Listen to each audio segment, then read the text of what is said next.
Last class में हम लोगों ने रेफ्रिजरेंट के क्लासिफिकेशन को देखा, जिसमें हम लोगों ने बात की कि जो रेफ्रिजरेंट हैं बेसिकली वो तीन तरह के हैं। एक तो हाइड्रोकार्बन्स हैं, दूसरा एजियोट्रॉप्स हैं और तीसरा इनऑर्गेनिक कंपाउंड्स हैं।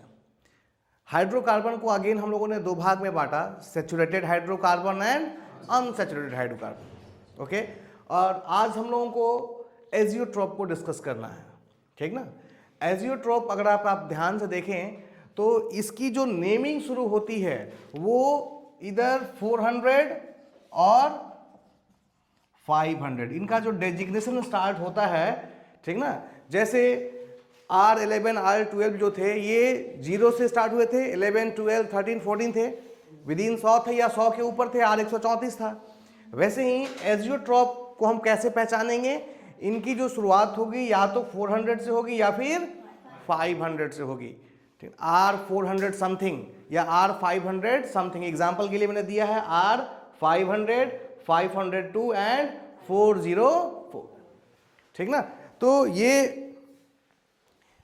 इंडिकेशन है, ये पहचान का तरीका है किसका, एजियोट्रॉप्स। एजियोट्रॉप हमारे वही रेफ्रिजरेंट हैं, उनको कुछ रेफ्रिजरेंट को एक दूसरे के साथ मिक्स करके हमें एक नया रेफ्रिजरेंट मिल जाता है, जिसको कि हम क्या कहते हैं, एजियोट्रॉप। इसीलिए एजियोट्रॉप का दूसरा नाम क्या है हमारा, मिक्सचर ऑफ रेफ्रिजरेंट।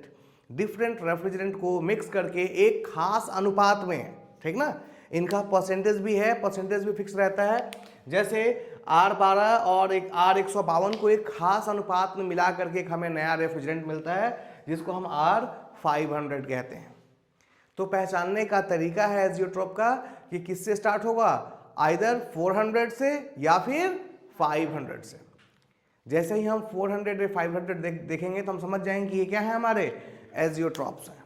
क्लियर है, सिंपली इसमें यही जानना है। और आज तक कभी परसेंटेज वगैरह नहीं पूछा जाता है, क्योंकि उसको याद रखना पॉसिबल नहीं है। हजारों रेफ्रिजरेंट हैं, उनके मिक्सचर से कुछ ना कुछ बन रहा है, बट हमें नेमिंग के साथ पता होना चाहिए कि R400 सीरीज और R500 सीरीज, ये जो दो सीरीज हैं ये किसके लिए यूज होती हैं, एजियोट्रॉप्स के लिए यूज होती है, ठीक है। एग्जांपल्स के लिए आप 500 एंड 502 और ये तीन एग्जांपल्स आप नोट कर सकते हैं। क्लियर है, इसको नोट कर लीजिए ना। आगे देखेंगे नेक्स्ट जो हम लोगों का है वो है इनऑर्गेनिक कंपाउंड।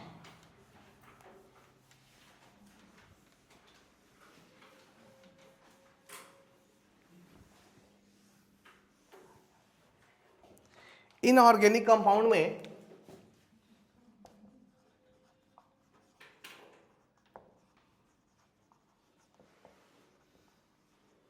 बहुत तरह के रेफ्रिजरेंट जो इनऑर्गेनिक कंपाउंड में आते हैं उनको हम एज अ रेफ्रिजरेंट यूज करते हैं। सबसे कॉमनली जो चीज़ें हम यूज करते हैं वो है एयर भी रेफ्रिजरेंट हमने यूज किया, एयर रेफ्रिजरेशन सिस्टम में या फिर एयरक्राफ्ट कूलिंग सिस्टम में। तो सबसे कॉमन कौन सा रेफ्रिजरेंट है भाई, एयर, वाटर। ये दोनों इनऑर्गेनिक कंपाउंड हैं जिनका यूज हम एज अ रेफ्रिजरेंट करते हैं, ठीक ना। इसके अलावा NH3, अमोनिया, CO2, SO2, ठीक ना। तो ये सभी वो कॉमन इनऑर्गेनिक रेफ्रिजरेंट हैं जिनका यूज हम लोग डे टू डे लाइफ में करते हैं। बात समझ में आ रही है। सबसे ज्यादा एयर, H2O और अमोनिया, इनका यूज बहुत ही ज्यादा है, ठीक है। तो इनकी नेमिंग, इनको कैसे पहचाने कि ये इनऑर्गेनिक रेफ्रिजरेंट हैं या नहीं, या इनके डेजिग्नेशन का तरीका क्या होता है। ध्यान रहे, इनऑर्गेनिक कंपाउंड की शुरुआत 700 सीरीज से होती है। 700 plus molecular weight, 700 plus molecular weight से हम इनको डेजिग्नेट करते हैं। जैसे हमें अगर एयर को करना है, एयर के लिए तो 700 प्लस एयर का वेट कितना बताया मैंने, हाँ जी 29। एयर का वेट पहले भी मैंने एक जगह नोट कराया है, 700 प्लस 29 दैट इज 729। ये डेजिग्नेट किसको करता है, R729, ये एयर को रिप्रेजेंट करेगा। Similarly water, 700 plus H2O 18 R 718, ये किसे रिप्रेजेंट करेगा? वाटर को। Ammonia NH3 700 plus 17 R 717। CO2 700 plus C का 12 हो गया और ऑक्सीजन का 32, 16 दूनी 32 44, that is R 744। SO2 700 plus 32 और 32 64, R 764। इस तरीके से हमारी नेमिंग चलती है किसकी? Inorganic compound. बहुत सिंपल है, आपको 700 प्लस क्या दे देना है? Molecular weight. इसे भी नोट कर लें।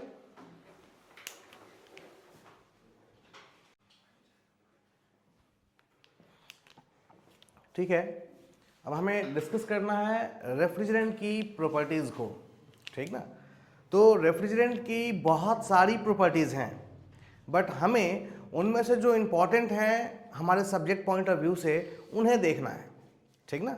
तो क्या क्या हम लोग प्रॉपर्टीज़ की बात कर रहे हैं भाई? रेफ्रिजरेंट के लिए अगर हम टेम्परेचर की बात करें तो 3 तरह के टेम्परेचर होते हैं। ठीक ना? किसी भी रेफ्रिजरेंट के लिए टेम्परेचर कितने हैं? 3। एक है बॉइलिंग पॉइंट टेम्परेचर, एक है फ्रीजिंग पॉइंट टेम्परेचर और एक है क्रिटिकल टेम्परेचर। ठीक ना? रेफ्रिजरेंट के लिए हमें इन तीनों का ध्यान रखना बहुत ज़रूरी है। कौन कौन से भाई? Boiling point, freezing point and critical point. Similarly pressure भी हमारे पास 3 है। ठीक ना? रेफ्रिजरेशन में अगर हम प्रेशर देखें तो एक एवोपरेटर प्रेशर, जिसको कि हम सक्शन प्रेशर या लो प्रेशर साइड भी कहते हैं। ठीक ना? दूसरा हमारे लिए डिस्चार्ज प्रेशर है, या फिर उसको कहते हैं हम कंडेंसर प्रेशर कहते हैं, या फिर हाई प्रेशर कहते हैं। ठीक ना? तो प्रेशर हमारे पास एक तो लो हो गया, दूसरा हाई हो गया, और तीसरा रेफ्रिजरेंट के पॉइंट ऑफ व्यू से देखें तो क्रिटिकल प्रेशर। ठीक है? Condenser pressure, evaporator pressure and critical pressure. तो हमें 3 टेम्परेचर, 3 प्रेशर के संबंध में जानना है। इसके अलावा रेफ्रिजरेंट में और सबसे ज़्यादा इंपॉर्टेंट क्या है भाई? Latent heat. Latent heat of vaporization, ये एक बहुत ही इंपॉर्टेंट प्रॉपर्टी है। ठीक ना? इसकी वैल्यू जितनी ज़्यादा होगी हमारे लिए ये उतना ही बेनिफिशियल होगा, क्योंकि अगर आप VCRS को देखें, VARS को देखें, तो दोनों ही जगह लैटेंट हीट का बहुत बड़ा रोल है। जो हम रेफ्रिजरेशन इफेक्ट निकालते हैं वो किससे आता है? लैटेंट हीट के रूप में आता है ना? एवोपरेटर में रेफ्रिजरेंट अपना फेज क्या कर लेता है? चेंज कर लेता है, और उसी से वो हीट को क्या करता है? एब्जॉर्ब करता है। अगर 1 kg रेफ्रिजरेंट एवोपरेट हो रहा है तो वो अपने लैटेंट हीट के बराबर हीट क्या करेगा? एब्जॉर्ब करेगा। और वह जो हीट एब्जॉर्ब हो रहा है वही तो रेफ्रिजरेशन इफेक्ट होता है। तो अगर आप चाहते हैं कि आपके सिस्टम की COP अच्छी हो तो लैटेंट हीट ऑफ वेपराइजेशन क्या होना चाहिए? ज़्यादा से ज़्यादा। और हम लोगों ने कई बार डिस्कस किया है कि वाटर के लिए इसकी वैल्यू 2256 होती है, लेकिन वाटर के साथ समस्या किसकी है? फ्रीजिंग पॉइंट की। यह 0 डिग्री पे ही क्या हो जाता है? फ्रीज हो जाता है। उसके बाद किसकी है भाई?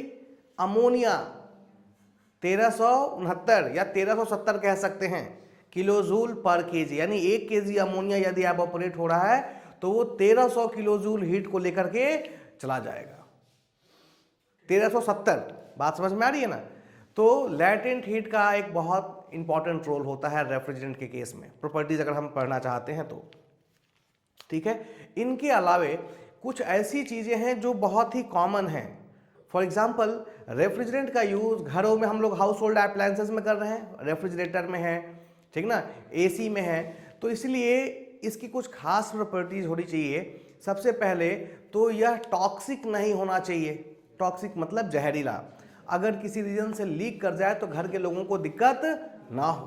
तो ये एक इम्पॉर्टेंट प्रॉपर्टी है कि जो भी रेफ्रिजरेंट हो वो नॉन टॉक्सिक हो। क्लियर है। दूसरा है नॉन फ्लेमेबल होना चाहिए, ठीक ना, ये ज्वलनशील नहीं होना चाहिए। पता है कि गैस लीक हो रही है और हमने स्विच ऑन किया तो घर में आग लग गया, तो रेफ्रिजरेंट ज्वलनशील नहीं होना चाहिए। नॉन कोरोसिव होना चाहिए। रेफ्रिजरेंट की ये प्रॉपर्टी होनी चाहिए कि जो जिस मेटल के साथ वो काम कर रहा है उसको कोरोड ना करे, उसमें जंग लगने की समस्या ना हो, अदरवाइज उसमें लीकेज की समस्या आ जाएगी, ठीक ना। तो non toxic, non flammable, non corrosive, ये 3 इंपॉर्टेंट प्रॉपर्टी है जो रेफ्रिजरेंट के पास होनी चाहिए, ठीक है। और अदर प्रॉपर्टीज की अगर हम बात करें तो उसमें क्या क्या आता है भाई, इन्वायरमेंटल फ्रेंडली, इको फ्रेंडली कह सकते हैं कि जो रेफ्रिजरेंट होना चाहिए वो ओजोन लेयर को डिप्लीट ना करे। ये एक बहुत इंपॉर्टेंट क्राइटेरिया है अभी के सिनेरियो में। वर्तमान समय में हम उन्हीं रेफ्रिजरेंट्स का यूज करना चाहते हैं जिनसे हमारे ओजोन लेयर को कोई खतरा ना हो। अलग एक क्राइटेरिया है कॉस्ट, क्योंकि एक रेफ्रिजरेटर बहुत ही कॉमन इंस्ट्रूमेंट है जो हम घरों पे यूज करते हैं, उसमें भरा जाने वाला रेफ्रिजरेंट लो कॉस्ट पे अवेलेबल होना चाहिए, ठीक ना। और क्या प्रॉपर्टीज हो सकती हैं भाई, इजीली अवेलेबल होना चाहिए, ठीक ना, आसानी से ये उपलब्ध हो जाए, ठीक ना। तो ऐसी बहुत सारी प्रॉपर्टीज हैं जिन्हें हम लोगों को देखना है, एक एक करके हम सभी को डिस्कस करेंगे, ठीक ना। शुरुआत करते हैं प्रेशर के साथ, ठीक है। हेडिंग दीजिए।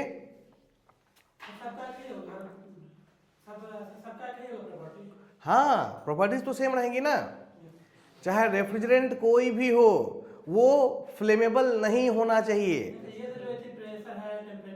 नहीं, हर रेफ्रिजरेंट का कंडेंसिंग प्रेशर अलग है, कंडेंसिंग टेम्परेचर अलग है, ये हम लोगों को नोट करना होगा, ठीक ना।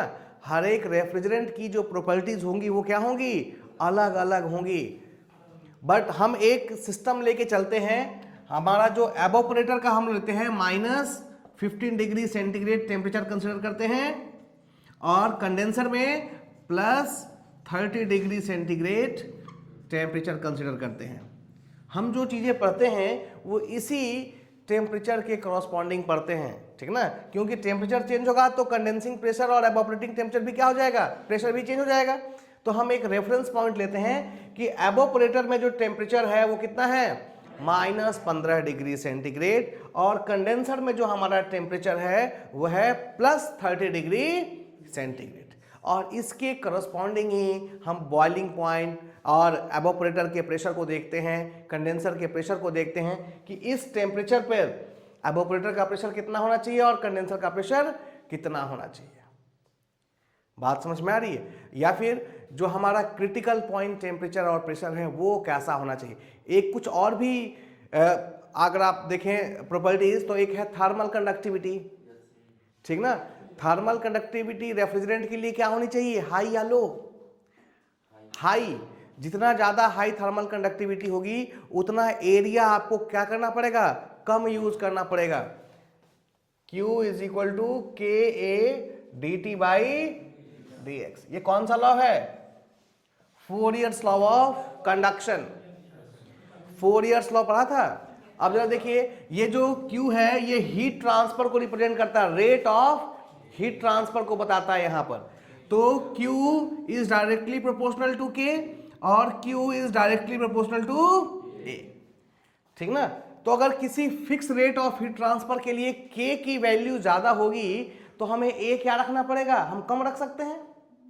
बात समझ में, मान लो ये 10 यूनिट है, 10 यूनिट है, और अगर K की वैल्यू बढ़ जाए, K क्या है, थर्मल कंडक्टिविटी, अगर K की वैल्यू बढ़ जाए तो हम A की वैल्यू को क्या कर सकते हैं, कम कर सकते हैं, क्योंकि ओवरऑल रहना कितना है, 10 यूनिट है ना। तो अगर रेफ्रिजरेंट की थर्मल कंडक्टिविटी ज़्यादा है तो हम एरिया को क्या कर सकते हैं, कम करेंगे। अगर हम एरिया कम कर सकते हैं तो हमारा साइज क्या हो जाएगा, कॉम्पैक्ट साइज का हो जाएगा। ये हमारे लिए प्लस पॉइंट हो जाता है, ठीक ना।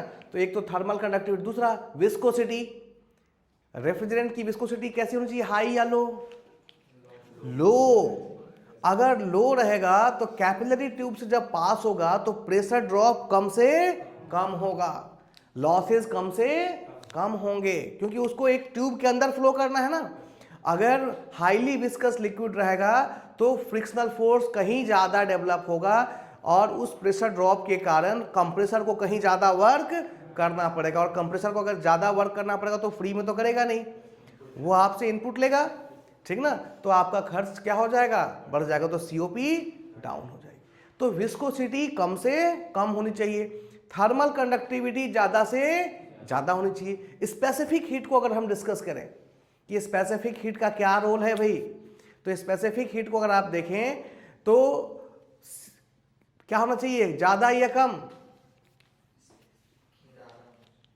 स्पेसिफिक हीट, इसको हम लोग थोड़ा सा डिटेल में समझेंगे क्योंकि शॉर्ट में मैं बता दूंगा तो दिक्कत होगी। चलिए हेडिंग दीजिए, फिर एक एक करके बढ़ते हैं, ठीक ना। सबसे पहले दीजिए एवोपरेटर प्रेशर।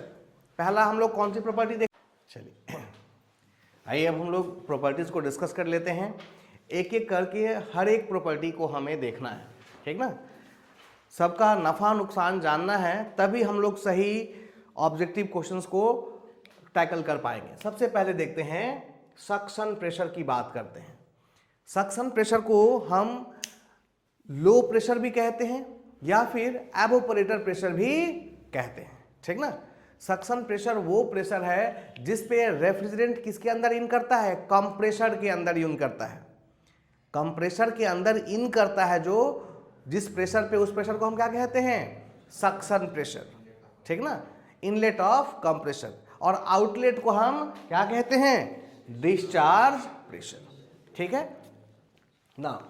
सक्शन प्रेशर कैसा होना चाहिए, लो होना चाहिए, हाई होना चाहिए, ये चीज हमें समझना है।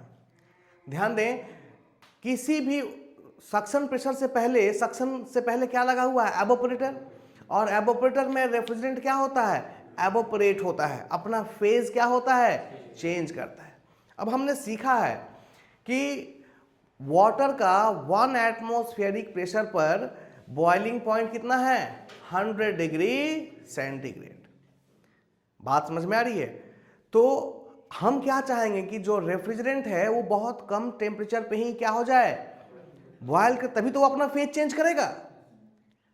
एवोपरेटर में रेफ्रिजरेंट क्या होने लगता है, बॉयल होने लगता है, तभी जाकर के लिक्विड से किसमें कन्वर्ट हो जाता है, वेपर में। तो हमारी कोशिश क्या होगी कि जितना कम से कम क्या रहे, एवोपरेटर प्रेशर रहे, ताकि कम लो प्रेशर पर रेफ्रिजरेंट आसानी से क्या होगा, बॉयल करके अपना फेज चेंज कर लेगा। अगर हम इस प्रेशर को बढ़ा दें, जब आप इस प्रेशर को बहुत ज़्यादा बढ़ा देंगे तो बॉइलिंग पॉइंट भी क्या हो जाता है, बढ़। अभी हमने डिस्कस किया कि प्रेशर कुकर में खाना जल्दी क्यों बन जाता है भाई, क्योंकि उसमें प्रेशर क्या हो जाता है, बढ़ जाता है, तो टेम्परेचर भी क्या हो जाएगा, बढ़ जाएगा। तो एवोपरेटर के अंदर रेफ्रिजरेंट को अपना फेज चेंज करना है, जिसके लिए बॉइलिंग जरूरी है, ठीक ना। तो प्रेशर क्या होना चाहिए एवोपरेटर का, कम से कम। अब बात आती है कि कम से कम तो ठीक है, लेकिन कितना कम, ठीक ना। तो हम कम रखना चाहते हैं, कम रखने से हमें फायदा होता है कि रेफ्रिजरेंट इजीली क्या हो जाता है, अपना फेज चेंज कर लेता है। लेकिन इसको हम एटमॉस्फेयर के नीचे नहीं ले जाते, हम इसको अभी भी किसके ऊपर रखते हैं, एटमॉस्फेयर के बराबर, और या फिर हमेशा एटमॉस्फेयर से थोड़ा ज़्यादा मेंटेन करते हैं, ठीक ना। इसका फायदा क्या है भाई, फायदा है लीक डिटेक्शन। अगर आप एटमॉस्फेयर से नीचे रखेंगे तो कहीं लीकेज हुआ तो एटमॉस्फेयर की हवा कहाँ घुस जाएगी भाई, एवोपरेटर ट्यूब में। बात समझ में आ रही है। और हमने पढ़ा है साइकोमेट्री में कि इस हवा के साथ कौन मौजूद है, मॉइस्चर मौजूद है। जब ये रेफ्रिजरेंट वापस कहाँ जाएगा, कैपिलरी ट्यूब में, तो वहाँ चोक कर देगा, क्योंकि वहाँ पे लो टेम्परेचर में जो वाटर वेपर है वो क्या हो जाएगा, फ्रीज हो जाएगा, आइस में कन्वर्ट होगा और सिस्टम आपका ब्लॉक हो जाएगा। तो आप नहीं चाहते कि हवा एम्बिएंट की एयर किसके अंदर चली जाए, ट्यूब के भीतर चली जाए, जिसके अंदर रेफ्रिजरेंट का फ्लो हो रहा है। इसीलिए प्रेशर कम से कम कितना होना चाहिए, एटमॉस्फेयर से ज़्यादा, कि कभी लीकेज हो तो रेफ्रिजरेंट बाहर आए। अगर उसका प्रेशर कम होता तो हवा उसके अंदर चली जाती। तो ट्यूब के अंदर का प्रेशर हम एटमॉस्फेयर से क्या रखना चाहते हैं, ज़्यादा, लेकिन कोशिश क्या है, कम से कम रखने की। तो हम एटमॉस्फेयर से थोड़ा सा क्या रखते हैं, ज़्यादा। ये हमें दूसरा मदद करता है लीक डिटेक्शन में। साइकिल का पंचर बनवाया है, ट्यूब में अगर कहीं छोटा सा होल हो जाए तो हम उसको पानी में डीप कर देते हैं, जिससे बबल निकलता है और हमें पता चलता है कि यहीं पर क्या है, लीकेज है। सेम यही काम हम ट्यूब के साथ करते हैं। अगर ट्यूब में कहीं कोई लीकेज आ जाए तो और अंदर का प्रेशर ज़्यादा है तो हम उसको पानी में डुबाते और हमें बबल दिखने लगते हैं, जिससे कि लीक को डिटेक्ट करना हमारे लिए क्या हो जाता है, आसान हो जाता है। तो इन दो रीजन से हम अब सक्शन प्रेशर या एवापोरेटर प्रेशर को कहाँ रखते हैं, एटमॉस्फेयर से थोड़ा सा ज़्यादा रखते हैं। अगर हम और कम रखें तो हमें फायदा होगा, लेकिन समस्या क्या आएगी भाई कि लीकेज के दौरान एम्बिएंट की एयर कहाँ भाग के चली जाएगी, ट्यूब के अंदर, ठीक ना। और दूसरा, लीक को डिटेक्ट करना हमारे लिए आसान नहीं रहेगा। इन दो रीजन से हम सक्शन प्रेशर को एटमॉस्फेयर से थोड़ा सा ऊपर मेंटेन करते हैं। क्लियर है ना। सेकंड बात करते हैं हम लोग डिस्चार्ज प्रेशर की, ठीक ना।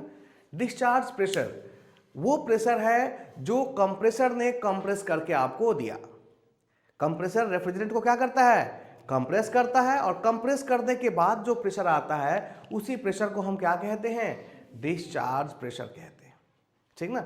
अब हमारी कोशिश क्या होती है भाई कि ये डिस्चार्ज प्रेशर भी क्या रहे, कम से कम रहे।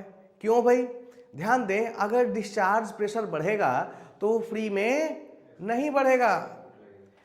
एक कंप्रेसर को 1 बार से 10 बार तक कंप्रेस करना है और उसी कंप्रेसर को 1 बार से 15 बार कंप्रेस करना है। किस में ज़्यादा एनर्जी खर्च होगा भाई, 15 बार में।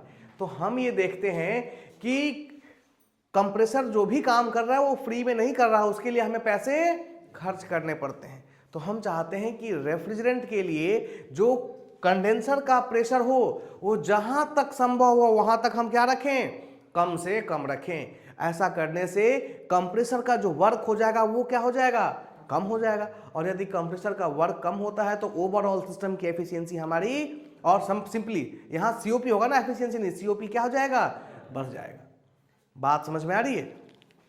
तो हम चाहते हैं कि जो डिस्चार्ज प्रेशर हो वो कम से कम हो, बहुत ज्यादा ना जाए। अब भाई कम से कम हो तो कितना, ठीक ना। हम वो प्रेशर रखना चाहते हैं जिस पे ये इजीली क्या हो जाए, कंडेंस हो जाए। क्योंकि हमारा रेफरेंस पॉइंट जो हम लेके चलते हैं कितना, अभी मैंने लिखा था 2 मिनट पहले, एवापोरेटर के लिए -15 डिग्री सेंटीग्रेड और कंडेंसर के लिए +30 डिग्री सेंटीग्रेड।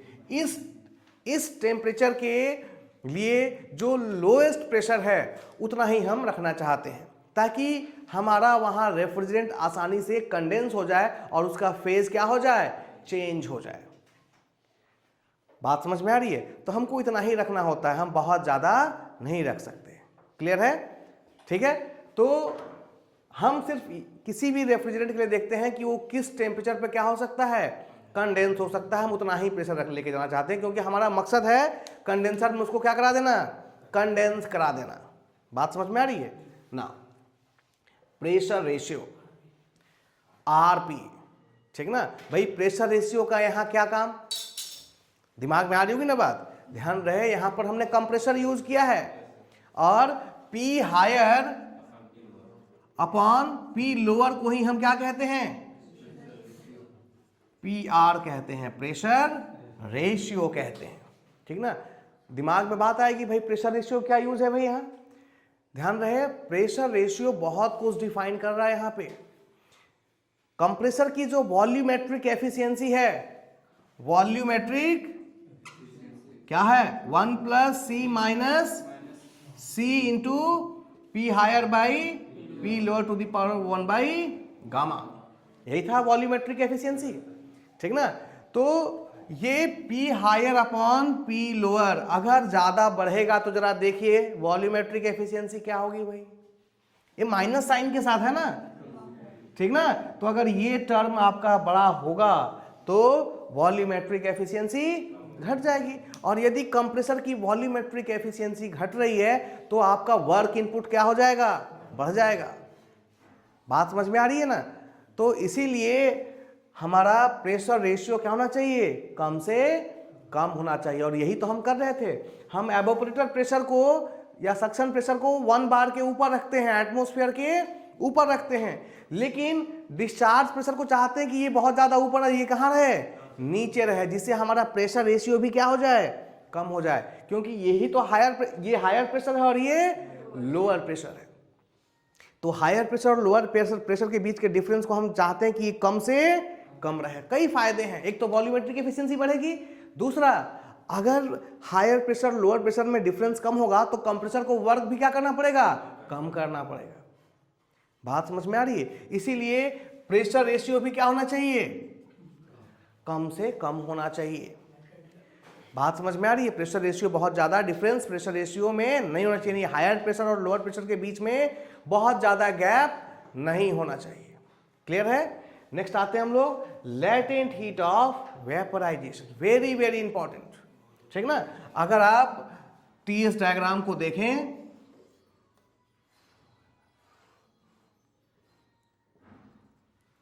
टीएस डायग्राम को देखें तो ये जो पोर्शन है यही क्या है हमारा, लेटेंट हीट ऑफ वेपराइजेशन। और ये क्या डिसाइड करता है भाई, रेफ्रिजरेशन इफेक्ट, और फिर यूं कहें कि सीओपी डिसाइड करता है ये, ठीक ना। तो ये ज्यादा से ज्यादा होना चाहिए, जितना ज्यादा होगा उतना ज्यादा हीट क्या होगी, एब्जॉर्ब होगी। क्यों भाई, क्योंकि लेटेंट हीट वो हीट है जो फेज चेंज के दौरान क्या होती है, एब्जॉर्ब कर ली जाती है, ठीक ना। तो यहां जितना ज्यादा वो हीट एब्जॉर्ब करेगा सिस्टम की सीओपी उतनी ज्यादा होगी, ठीक ना। अगर एक रेफ्रिजरेंट है जो 2 किलो जूल हीट को एब्जॉर्ब कर रहा है और दूसरा 10 किलो जूल को एब्जॉर्ब कर रहा है, तो फायदा क्या होगा, अगर हम सीओपी सेम रखना चाहते हैं, जो 10 किलो जूल वाला है उसके मास फ्लो रेट को हम क्या कर सकते हैं, कम कर सकते हैं। और अगर मास फ्लो रेट कम हो गया तो कंप्रेसर को वर्क क्या करना पड़ेगा, कम करना पड़ेगा, ठीक ना। तो कई तरह के फायदे हैं। तो हम चाहते हैं कि लेटेंट हीट ऑफ वेपोराइजेशन क्या हो, ज्यादा से ज्यादा, जितना ज्यादा संभव हो सके उतना ज्यादा रखें, ठीक ना। इसके लिए डाटा मैं अभी दूंगा। सबसे ज्यादा हमारा कौन सा रेफ्रिजरेंट का है, वाटर का 2256, और उसके बाद दूसरा किसका है, अमोनिया का है 1370, ठीक ना। बट हम वाटर को यूज नहीं कर पाते हैं क्योंकि उसके साथ फ्रीजिंग पॉइंट की प्रॉब्लम है, वो 0 डिग्री पर ही क्या हो जाता है, फ्रीज हो जाता है। तो हमारे पास सबसे अच्छा ऑप्शन कौन बचता है, अमोनिया। इसीलिए इंडस्ट्रियल एप्लीकेशंस के लिए देखेंगे सबसे ज्यादा यूज किसका है, ammonia as a refrigerant use होता है। Either it is a cold storage और आइस प्लांट, हर जगह हम अमोनिया को एज अ रेफ्रिजरेंट यूज करते हैं, किसके लिए, लेटेंट हीट ऑफ वेपराइजेशन के लिए। क्लियर है? तो जितना ज्यादा हो उतना ज्यादा हमारे लिए फायदेमंद है। नेक्स्ट है specific heat, very very technical, यहां पर बहुत कंसंट्रेट होकर समझना होगा। स्पेसिफिक हीट का मतलब सीपी की वैल्यू, ठीक ना। अब ये ज्यादा होना चाहिए कि कम होना चाहिए, ध्यान रहे स्पेसिफिक हीट की वैल्यू ज्यादा भी होनी चाहिए और कम भी होनी चाहिए। क्यों, आइए वहां बोर्ड पे आइए देखते हैं। स्पेसिफिक हीट की जो वैल्यू है ये ज्यादा भी होनी चाहिए और कम भी होनी चाहिए। बोले कि ये कैसी बात है भाई, एक तरफ कह रहे हैं ज्यादा और एक तरफ कम। ध्यान रहे इस टीएस डायग्राम में इस साइड में यहां पर वो किस स्टेट में आ जाता है रेफ्रिजरेंट, लिक्विड स्टेट में, ठीक ना। और यहां पर किस स्टेट में आ जाता है, वेपर स्टेट में। जब ये वेपर फेज में होता है रेफ्रिजरेंट तो हम चाहते हैं कि उसका स्पेसिफिक हीट कम से कम हो, ठीक ना। बात समझ में आ रही है? और जब लिक्विड स्टेट में होता है तो हम चाहते हैं कि स्पेसिफिक हीट कम से कम हो, और जब वेपर फेज में जाए तो हम चाहते हैं कि स्पेसिफिक हीट ज्यादा से ज्यादा हो। क्यों चाहते हैं इसको समझेंगे थोड़ा, ध्यान दें। यहां से यहां तक ये कंप्रेसर का एरिया है, ठीक ना। अब इसको मैं थोड़ा डायग्राम बड़ा बनाऊं।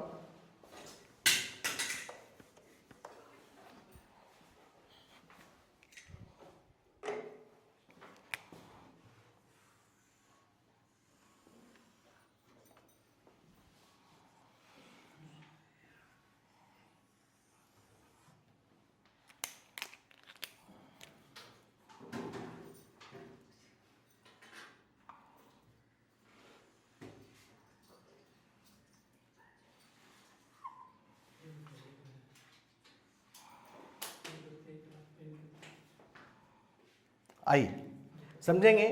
यहाँ पर ये मैंने आपको VCRS ड्रॉ किया है, ठीक ना। यहाँ पर कुछ चीज़ें समझने के लिए हैं।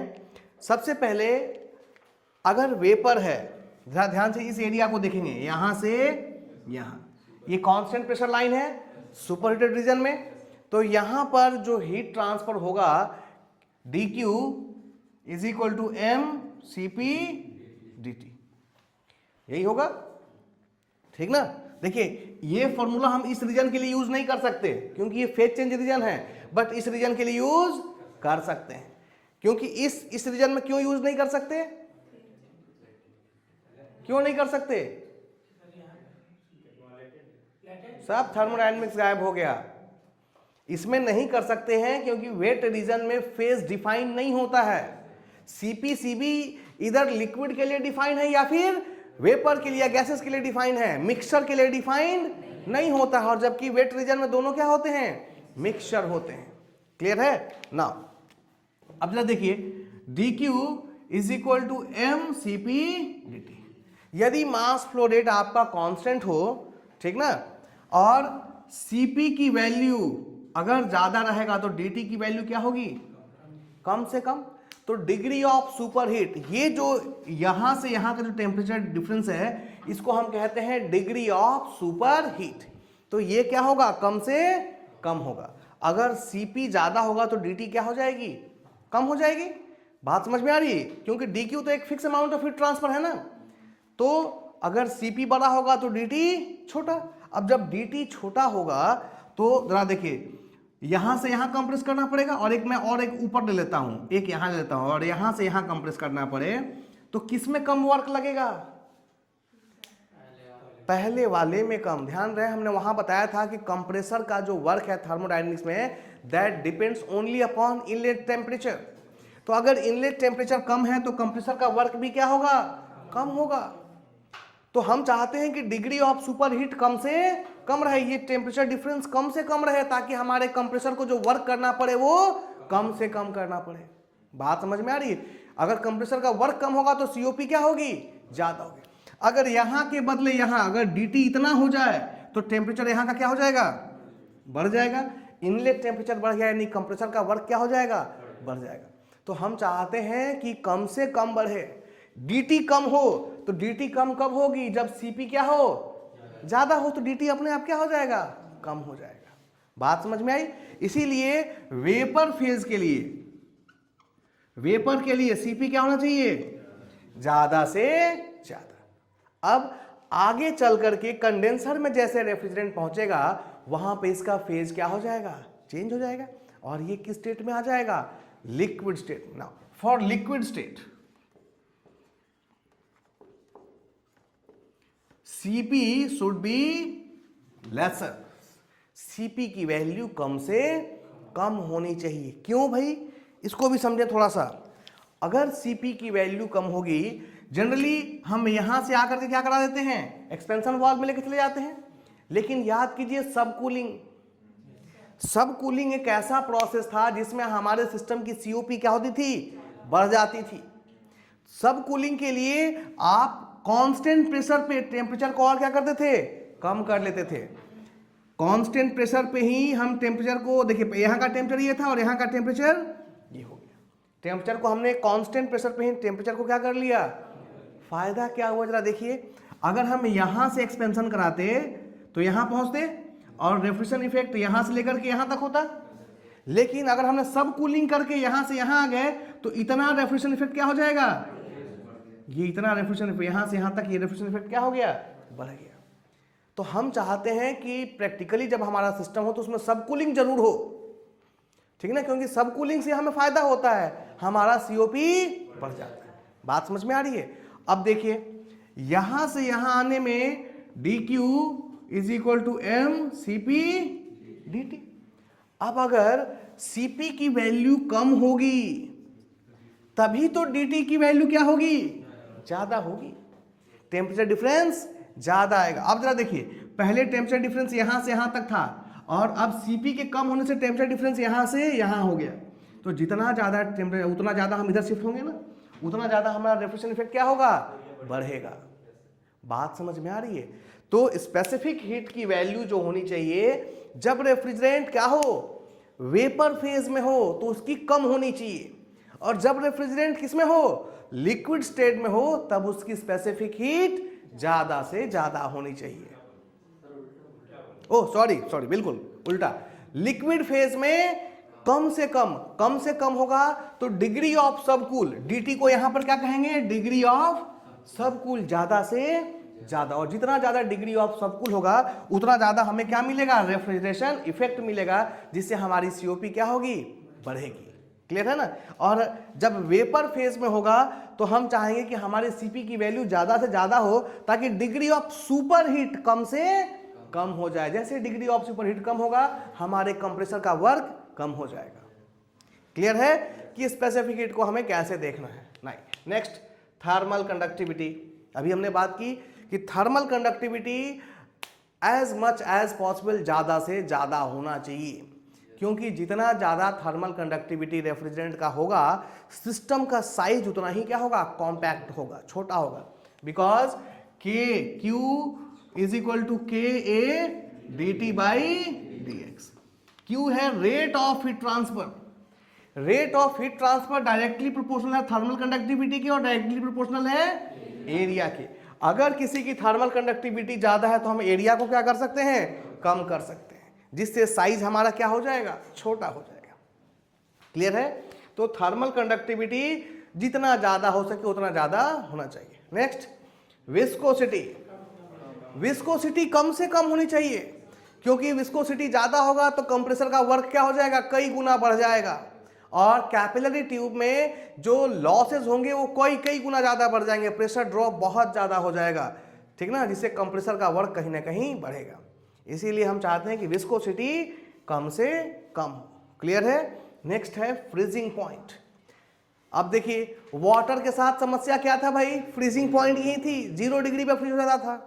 तो आप क्या चाहेंगे कि रेफ्रिजरेंट जल्दी फ्रीज ना हो, ठीक ना? तो जो रेफ्रिजरेंट जल्दी फ्रीज नहीं होता उसको अच्छा माना जाता है। इसका मतलब रेफ्रिजरेंट में कौन सी फ्रीजिंग पॉइंट की कौन सी प्रॉपर्टी होनी चाहिए, कम से कम, यानी जो जितना ज्यादा नेगेटिव जिसका फ्रीजिंग पॉइंट हो उतना ही बेहतर है, वो जल्दी फ्रीज नहीं करेगा। बात समझ में आ रही? तो फ्रीजिंग पॉइंट रेफ्रिजरेंट का जितना ज्यादा संभव हो उतना ज्यादा कम होना चाहिए। बात समझ में आई? Next is boiling point. हाँ जी, बॉइलिंग पॉइंट क्या होना चाहिए, एटमॉस्फेरिक। देखिए, एवोपरेटर में प्रेशर हम किसके आसपास रखते हैं, एवोपरेटर के आसपास। अभी हमने डिस्कस कर लिया है कि हम एवोपरेटर के का जो प्रेशर है या सक्शन का जो प्रेशर है वो एटमॉस्फेयर से थोड़ा सा क्या रखते हैं, ऊपर रखते हैं।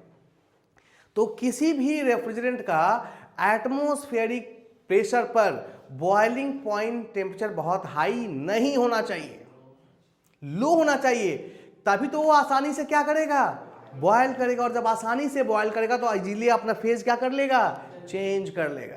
इन चीजों को समझ लेंगे तो याद नहीं करना पड़ेगा, अगर समझेंगे नहीं तो फिर रटेंगे और फिर भूल जाएंगे। तो बॉइलिंग पॉइंट, एवोपरेटर में रेफ्रिजरेंट बॉयल होता है और तभी जाकर अपना फेज क्या करता है, चेंज करता है। हमें पता है कि बॉइलिंग के लिए खास प्रेशर होता है, और हम जो प्रेशर मेंटेन किए हो तो एटमॉस्फेरिक प्रेशर से थोड़ा सा क्या है, ज्यादा। यानी एटमॉस्फेरिक प्रेशर पे बॉइलिंग पॉइंट जितना हो सके उतना क्या होना चाहिए, कम होना चाहिए, ठीक ना। अगर लो टेम्परेचर पे वो बॉयल होगा तो हमारे लिए उतना ही क्या है, बेहतर है, ठीक ना। इजीली बॉयल करेगा तो इजीली अपना फेज चेंज करेगा, और जब इजीली फेज चेंज करेगा उतना ही ज्यादा वो क्या करेगा, हीट को एब्जॉर्ब करेगा, ठीक है। तो फ्रीजिंग पॉइंट तो लो होना ही चाहिए। एटमॉस्फेरिक प्रेशर, अब मैं एटमॉस्फेरिक प्रेशर क्यों यूज कर रहा हूं, क्योंकि एवोपरेटर में ही तो बॉइलिंग होना है, सक्शन प्रेशर पे ही तो होना है, और ये प्रेशर कहां पे है, एवोपरेटर में। और एवोपरेटर का प्रेशर कितना रखा है हमने, एटमॉस्फेयर से थोड़ा सा ज्यादा रखा है। बात समझ में आ रही है ना। तो एटमॉस्फेरिक प्रेशर पर बॉइलिंग पॉइंट कम से कम हो तो हमारे लिए उतना ही बेहतर है। क्लियर है। नेक्स्ट बात करें हम लोग टॉक्सिसिटी। तो हम कभी नहीं चाहेंगे कि हमारा जो रेफ्रिजरेंट हो वो क्या हो, टॉक्सिक। सामान्यतः जो हम लोग रेफ्रिजरेंट यूज करते हैं उसमें अमोनिया जो होता है वो टॉक्सिक इन नेचर होता है, ठीक ना। इसीलिए अमोनिया का यूज हाउस होल्ड अप्लायंसेस में नहीं, घरेलू उपकरण में अमोनिया का यूज नहीं करते, क्योंकि अमोनिया का नेचर कैसा है, टॉक्सिक है। नेक्स्ट है फ्लेमेबिलिटी। अमोनिया फ्लेमेबल भी होता है, ठीक ना। अमोनिया का ये नेचर क्या है कि वो फ्लेमेबल भी है, इसीलिए अमोनिया का यूज हाउस होल्ड अप्लायंसेस में नहीं करते। क्लियर है ना। Next, leak detection. Leak detection एक बहुत ही इंपॉर्टेंट प्रॉपर्टी है। किसी भी रेफ्रिजरेंट के लिए जो भी लीकेज है उसको आसानी से हमें पता चल जाना चाहिए, ठीक ना। अगर लीक डिटेक्शन आसान होगा तो उसको रिपेयर करना उतना ही हमारे लिए क्या होगा, आसान होगा, और लीकेज को रोकना हमारे लिए आसान हो जाएगा। तो घरेलू उपकरण में हमने ऑलरेडी बात की कि हम फ्रेऑन गैसेस यूज करते हैं 11, 12, ठीक ना, 22, 134। तो इसके लिए हम लोग क्या यूज करते हैं, हाँ जी, लीक डिटेक्शन के लिए साबुन, सोप बबल टेस्ट, ठीक ना, ये इसी को स्वैब टेस्ट भी कहते हैं। पाइप के ऊपर या halide torch method, halide torch से भी हम लोग पता कर लेते हैं, और सबसे अच्छा है सोप बबल, साबुन का झाग बना लिया जो सबसे लो खर्च में हो जाता है, और ट्यूब्स के ऊपर लगा के देख लिया लीकेज होगा तो वहां से बबल बनना शुरू हो जाएगा, ठीक ना। और अमोनिया का लीकेज किसे डिटेक्ट करते हैं, सल्फर स्टिक से। सल्फर स्टिक मेथड होता है जिससे कि अलग सा फॉर्म्स निकलने लगता है। अगर अमोनिया लीकेज है, हम सल्फर स्टिक को ले जाएं उसके पास, तो अमोनिया डिटेक्ट करके अलग सा फॉग बनाना शुरू कर देता है। तो ये बताता है कि वहां अमोनिया का लीकेज है। सल्फर स्टिक मेथड से हम लोग यूज करते हैं, ठीक ना। इसके अलावा और भी बहुत सारे हैं, बट अभी इलेक्ट्रॉनिक लीक डिटेक्टर आ गया है। प्रेजेंट समय में क्या आ गया है, इलेक्ट्रॉनिक लीक डिटेक्टर, जिससे हम किसी का भी पता लगा सकते हैं आसानी से। बट चूंकि वो कॉस्टली है तो सब लोग यूज नहीं करते हैं। अभी भी जितने भी टेक्नीशियन हैं वो अभी क्या यूज कर रहे हैं, सोप बबल, क्योंकि हाउस होल्ड एप्लीकेशंस में हम उनको बुलाते हैं तो वो अभी भी क्या यूज कर रहे हैं, तुरंत मग में पानी डाला, सर्फ डाला, घोल बनाया शैम्पू से और लगा करके चेक कर लिया, जो सबसे आसान है और लो कॉस्ट पे अवेलेबल है, ठीक है। तो लीक डिटेक्शन के बाद एक इंपॉर्टेंट प्रॉपर्टी है एक्शन विथ ऑयल। ध्यान दें, कंप्रेसर के अंदर मूविंग पार्ट्स हैं, ठीक ना, और अगर मूविंग पार्ट्स हैं वहां रेसिप्रोकेटिंग है, रोटरी मोशन भी होता है और रेसिप्रोकेटिंग मोशन भी होता है, ठीक ना। तो वहां पर वियर एंड टियर की समस्या काफी ज्यादा होती है। कंप्रेसर की लाइफ को बढ़ाने के लिए उसके अंदर लुब्रिकेंट्स फील किए जाते हैं। उन्हीं लुब्रिकेंट्स के लिए यहां वो वर्ड यूज किया गया है क्या, ऑयल। ये लुब्रिकेटिंग ऑयल की बात कर रहा है। अब रेफ्रिजरेंट 3 तरह के होते हैं ऑयल के हिसाब से देखें तो। कुछ रेफ्रिजरेंट ऐसे होते हैं जो ऑयल के साथ फुल्ली मिक्सेबल हो जाते हैं, यानी पूरी तरीके से ऑयल के साथ क्या हो जाते हैं, मिक्स हो जाते हैं। जैसे R11, R12 ये ऐसे रेफ्रिजरेंट हैं जो ऑयल के साथ फुल्ली मिक्सेबल है। कुछ रेफ्रिजरेंट ऐसे होते हैं जो ऑयल के साथ इमिक्सेबल होते हैं, मिक्स होते ही नहीं है, जैसे है अमोनिया, CO2, इनको ऑयल से कोई लेना देना नहीं है। और कुछ रेफ्रिजरेंट ऐसे होते हैं जो पार्शियली मिक्सेबल होते हैं, जैसे R22। R22 एक ऐसा रेफ्रिजरेंट है जो अलग अलग प्रेशर पे कहीं तो मिक्स होता है और कहीं उस तरह से मिक्स नहीं होता। जब रेफ्रिजरेंट पार्शियली मिक्सेबल होगा तो हमारे लिए समस्या उत्पन्न हो जाती है। ध्यान रहे, अगर फुल्ली मिक्सेबल है तो जो प्रॉपर्टी रेफ्रिजरेंट की है वही ऑयल की है, तो हमें कहीं दिक्कत नहीं होती। अगर इमिक्सेबल है तो रेफ्रिजरेंट को ऑयल से कोई लेना देना नहीं है, तो वहां भी हमें दिक्कत नहीं। लेकिन यदि किसी खास प्रेशर टेम्परेचर पर ये मिक्स हो जाए और किसी खास प्रेशर टेम्परेचर पर ये दोनों अलग हो जाए तो हमारे लिए समस्या हो जाती है, क्योंकि कंडेंसर में प्रेशर टेम्परेचर अलग है और एवापोरेटर में प्रेशर और टेम्परेचर अलग है। तो पार्शियली जो मिक्सेबल रेफ्रिजरेंट होते हैं उनके कारण हमें दिक्कत होती है, और इस समस्या के समाधान के लिए हम एक ऑयल सेपरेटर लगाते हैं। क्या लगाते हैं, ऑयल सेपरेटर। और इसको लगाते कहाँ हैं, कंप्रेसर और कंडेंसर के बीच में, ताकि कंप्रेस करने का जब रेफ्रिजरेंट आगे जाए उसके साथ जो कंप्रेसर का ऑयल जा रहा है तो उसको सेपरेट करके वापस क्या कर दे, वो कंप्रेसर में रिटर्न कर दे। तो ऑयल सेपरेटर सिंपली किसके साथ यूज करेंगे? जब कौन सा रेफ्रिजरेंट यूज कर रहे हो? R22। जो भी रेफ्रिजरेंट पार्शियली मिसेबल होगा, आंशिक रूप से मिसेबल होगा, उसके केस में हम एक नया सिस्टम यूज करते हैं, that is called oil separator. अगर फुल्ली मिसेबल है या कंप्लीटली इमिसेबल है तो किसी ऑयल सेपरेटर की आवश्यकता नहीं पड़ती। समस्या तब है जब क्या है, वो पार्शियली मिसेबल है। क्लियर है? नेक्स्ट आता है भाई एक्शन विथ ऑयल के बाद क्रिटिकल प्रेशर एंड टेम्परेचर। किस हाँ अच्छा हाँ सॉरी, एक और भी है एक्शन विथ मटेरियल। ठीक ना? एक्शन विथ मटेरियल बहुत इंपॉर्टेंट है। क्या है भाई? जो अमोनिया होता है वो कॉपर के साथ रिएक्ट कर जाता है। अमोनिया गैस किसके साथ रिएक्ट कर जाता है? कॉपर के साथ रिएक्ट कर जाता है। ठीक ना? तो हम कभी भी अमोनिया के लिए कॉपर का ट्यूब या पाइप यूज नहीं करते। हम वहां पर या तो रॉट आयरन या फिर स्टील, इसका पाइपिंग सिस्टम या ट्यूब यूज करते हैं। ठीक ना? दूसरा, जो अमोनिया के अलावे हैं हमारे R11, R12, ये जो फ्रेओन गैसेस हैं, ये एल्यूमिनियम के ऊपर अटैक करती हैं। किसके ऊपर? एल्यूमिनियम के ऊपर अटैक करती हैं, जिसके कारण जहां भी हम फ्रेओन गैसेस यूज करते हैं वहां एल्यूमिनियम के ट्यूब्स यूज नहीं करते। किसका यूज करते हैं? कॉपर का यूज करते हैं। बात समझ में आ रही है? जितने भी एयर कंडीशनिंग सिस्टम है इनमें किस तरह का लगा हुआ है? कॉपर के ट्यूब लगे होते हैं, क्योंकि इनमें जो गैसेज हैं वो एल्यूमिनियम के साथ रिएक्ट कर जाती हैं। अगर हम कॉपर ना यूज करके एल्यूमिनियम यूज करते तो हमारा खर्च कुछ और भी क्या हो जाता? सेव हो जाता है, क्योंकि कॉपर कॉस्टली और एल्यूमिनियम लो कॉस्ट पे अवेलेबल है। लेकिन समस्या क्या है कि फ्रेओन गैसेज कॉपर के साथ रिएक्ट कर जाती हैं, इसलिए हम कॉपर का यूज करते हैं। सॉरी, फ्रेओन गैस एल्यूमिनियम के साथ रिएक्ट कर जाते हैं, जिसके कारण कि हमें क्या यूज करना पड़ता है? कॉपर यूज करना पड़ता है। और यही कॉपर किसके लिए खतरनाक है? अमोनिया के लिए। अमोनिया कॉपर के साथ रिएक्ट कर जाता है। ठीक ना? इसीलिए हम अमोनिया अगर यूज कर रहे हैं रेफ्रिजरेंट में तो आइदर हम स्टील का पाइप यूज करते हैं या फिर रॉट आयरन का यूज करते हैं। क्लियर है? This is the action with material. और एक भी और, कोरोसिव रेफ्रिजरेंट कोरोसिव नहीं होना चाहिए, नॉन कोरोसिव होना चाहिए, ताकि मटेरियल की और सिस्टम की उम्र क्या हो? ज्यादा से ज्यादा हो। Last, critical pressure and temperature. ठीक ना? क्रिटिकल और प्रेशर और टेम्परेचर का मतलब है कि रेफ्रिजरेंट के लिए जो क्रिटिकल प्रेशर और टेम्परेचर होना चाहिए वो बहुत हाई होना चाहिए। जितना ज्यादा हाई उतना ज्यादा हमारे लिए बेहतर होगा। क्यों? समझते हैं थोड़ा सा, यहीं पे समझ लेंगे।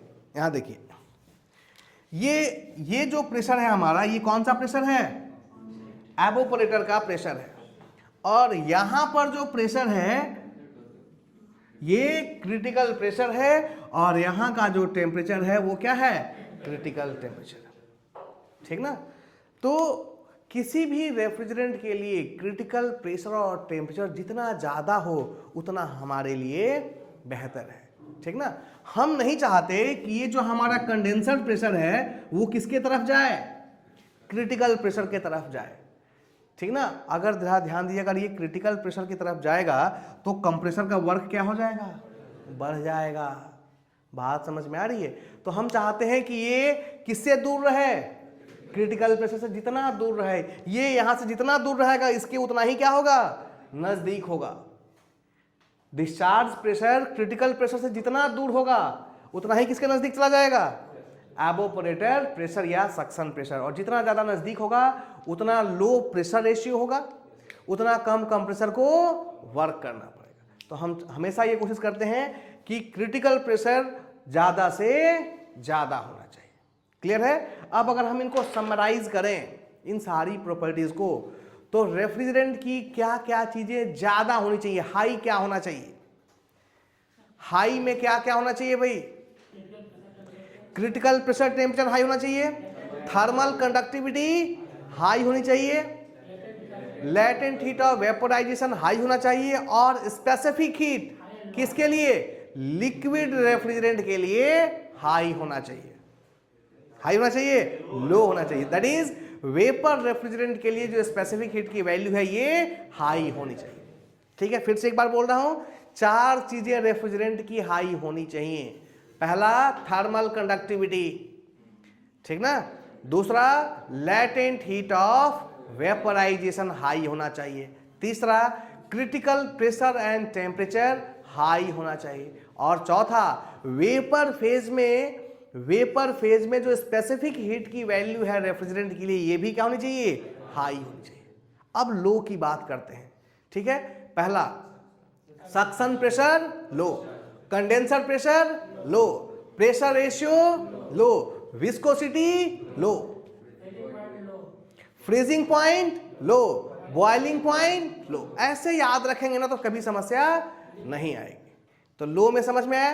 अब नन वाला याद करें, किनके साथ नन लगा हुआ है, तो नन टॉक्सिक, नन फ्लेमेबल, ठीक ना, नन कॉरोसिव, ठीक ना। ये 3 प्रॉपर्टीज हो गई।